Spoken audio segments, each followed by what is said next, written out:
During our research trip this summer, we took the time to repair our equipment and further our understanding of the permafrost in this area, but we also got to experience the culture of one of the most secluded towns in the US. Our research takes place in Utqiagvik, Alaska, the most northern point in all of the US. The town can be dated back as far as 500 AD and consists of around 5,000 residents, most of whom are indigenous Alaskan natives. The town has no roads leading into it and can only be accessed by plane or boat. However, it remains a large hub for the resources of the Alaskan communities in the Arctic. The only way in for these supplies is via freight plane or barge.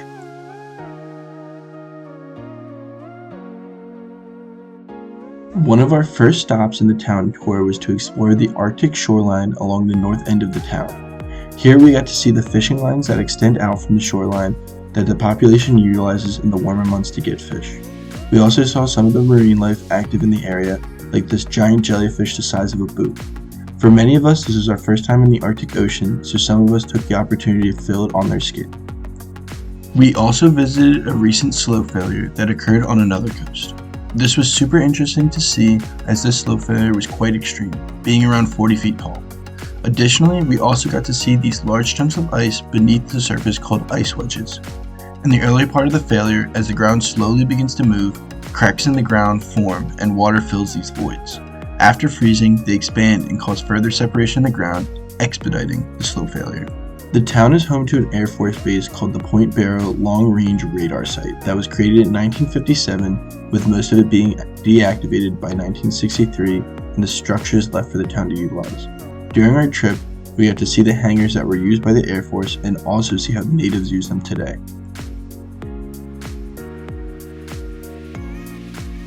The town currently hosts many research facilities due to its high latitude and minimal human intervention with the environment. This includes BARC, the Barrow Arctic Research Center, which hosts a multitude of labs and facilities for various research efforts. Here they have displays on how coastal erosion has affected their community. Not only has it significantly reduced their landmass, but also threatened cultural sites. Here, this display shows how they recently had to mobilize an entire burial site due to its threatening of being lost into the ocean. In addition, there's also the NOAA facility, which stands for National Oceanic and Atmospheric Administration. The facility has lots of advanced equipment it can use to take precise measurements of atmospheric conditions. This has been a major facility in the process of tracking how greenhouse gas concentrations are changing the environment. We also visited the memorial for Will Rogers and Wiley Post, who were two aviation enthusiasts. They set off to reach Point Barrow, the northernmost landmass in the US, located in Utqiagvik, in 1935. However, due to complications during takeoff after a break, they died only 15 miles from reaching their destination. Since then, the airport has been renamed in their honor. The town relies on whaling for much of its energy. However, absolutely no part of the whale goes to waste, with much of the town being decorated with parts of the whale skeleton.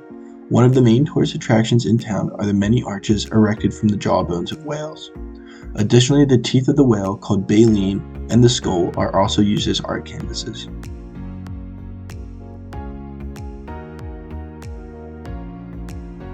We also visited Utqiagvik Presbyterian Church. This building is significant to the town as it was built in 1930 and was the first two-story building erected in the entire town. Lastly, we visited Nikivikopud, which is a hotel and restaurant in Utqiagvik. The lobby hosted many cool historical items, including this traditional wear of the natives and woolly mammoth tusks.